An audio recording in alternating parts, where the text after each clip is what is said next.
Ang atong provincial government sa Davao del Sur karon wala na naglisod kung hisgutan ng mga pagtabang, proyekto, programa dinhi sa Digos kay maayo na ang pag-lead. Dili sama kaniadto nga bugat kaayo para sa Kapitolyo. 9 municipalities in one city gudta. Tabangonon pa kay ang ato ang mga kalungsuran. Naapay Digos. Sumaunay butang nga dako kaayong kalahian kay ang atong syudad sa Digos dili na pabigat para sa Kapitolyo. Pero ang tabang proyekto programa sa Kapitolyo naag gihapon, matagamtaman gihapon sa mga Digosenyos. Pero dili na bugat para sa Kapitolyo. Okay? Parehas anang ato ang provincial hospital. Ang provincial hospital mga bay, ang nagbayad anak tanan-tanan no, ang nagbayad sa kuryente, gikan sa kuryente, sa tubig, sa mga doktor, nurses, mga facilities sa ato ang DSPH o Davao del Sur Provincial Hospital, gisulder na sa atong Kapitolyo. Unya ang mga pasyente daghan din ha mga taga-Digos. Maunay usa sa pinakadako gikan pa kaniadto nga contribution sa ato provincial government, daghan pa pero isa na sa pinakadako o pinakadugay na kontribusyon sa atong Kapitolyo para sa mga taga-Digos o para sa tanan kanang atong provincial hospital.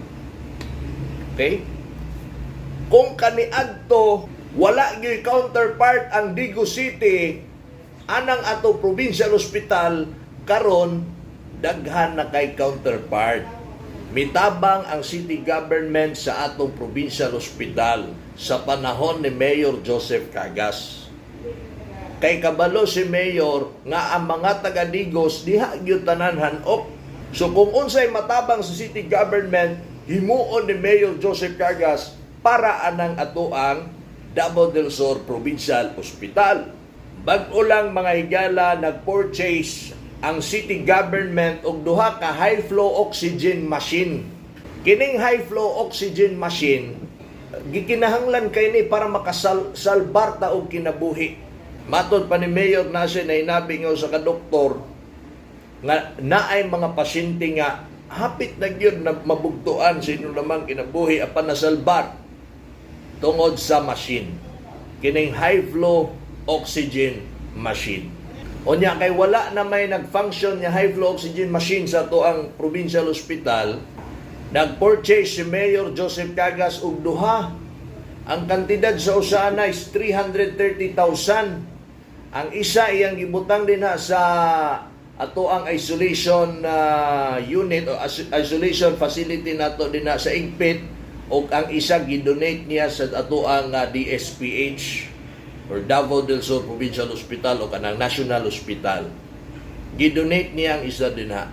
Yung malipayong gi-receive ni Dr. John Masungsong o ni Dr. Jaime Razo, mga ato ang mga head din na sa Provincial Hospital, ang maong high flow oxygen machine. Okay? Ibabot po ni Governor Mark Cagas ang iyang pagpasalamat sa Igagaw, no? Tungod aning iyahang panlantaw po pagtabang sa ato provincial hospital nga nagkalisod yun ito karong mga panahon na. Naglisod yun ito na itong Kapitolyo tungod aning padayo pagsaka sa COVID-19. Luoy na kayang atong mga frontliners. So mauna din na mga sukitig paminaw ang dakong kalahian na agyo'y tabang ang city government sa tanang mga aspeto nga pwede makatabang. Kung bugat para sa Kapitolyo, ang city government, ang Digos City kaniadto, bisan pagdako kay ira, na halos mutupong-tupong po sa ira sa Kapitolyo, sa provincial government, bugat manggihapon kayong danon sa Kapitolyo kaniadto. Ang atong city government naalang tay 26 ka barangay dinhi sa Digos. Maoni giatiman sa kuha ko masayop 1.2 billion nga ira. Di naman doon na ira ang tawag anak karon. Si tawag anak ron. Ira man na ito naandan. Internal revenue allotment. Okay. Samantalang ang provincial government 232 ka barangay ang gialagaran ana, including 26 barangays in Digos City. Ang ira sa provincial government pari-pariha lang sa Digos. Mo na dako kayo kaginhawaan sa provincial government sa dihang ang mayor si Mayor Joseph Cagas na.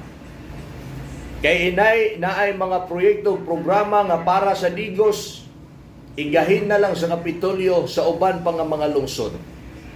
Kay ang Digos City milihok yun. Ang pagdumala ni Mayor Joseph Cagas nilihok yun para dili ta mahimong pabigat sa Kapitolyo. Para ang mas labing nanginahanglang lungsod, mga kabaranggayan sa mga nanginahanglang nga lungsod, inay sa Digos City, dito na lang. So naay kalahian para sa atoa sa mga taga Davao del Sur. Nindot kaayo ang tandem sa mga Cagas. Ang Kapitolyo daghan kay gipasiminto si Governor Mark Cagas, mga kalsada pitik tag-asa. Diri sa Digos City, ang mga streets, ang mga extensions, gipapasiminto ni Mayor Joseph Cagas, nag-drainage, nag-pathway, gipalapdan ang mga dalan, nagbutang og mga suga, mga bridges. Ha? Grabe ang mga proyekto sa mga Cagas, mga binating tigpaminaw. Mao na yung mga butang, mga higala nga i-emphasize na to sa katawhan nga mauni nga mga politiko ang atong gikinahanglan. Kining mohimo gyud og mga proyekto. Ang pagpasiminto sa to ang kadalanan makahatag kini og kining kaharuhay sa matag usa. Ingon man maka-generate og income kay daghan na ang mga business, daghan na ang mga kining mga buildings, mga commercial buildings.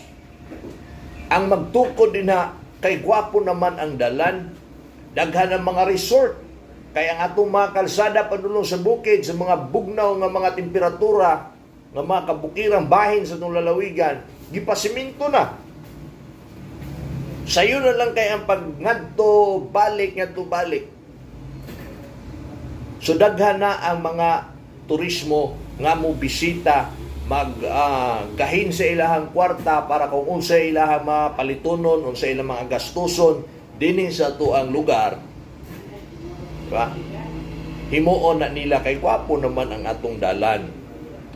Ang mga negosyante maaghat na sa pag himo og mga resort unsa nga mga negosyo, ay gwapo na ang dalan sa Digos, gwapo na ang mga dalan sa Davao del Sur. Napamatud-an na to sa social media, kamo mismo nga mga nakaadto dinha, nakaadto dito, nakaagi, nakakita, nakapahimulos, tungod na sa maayong liderato sa mga Cagases nga ilang gipadayon nga ligasiya ni late Governor Dodo Cagas.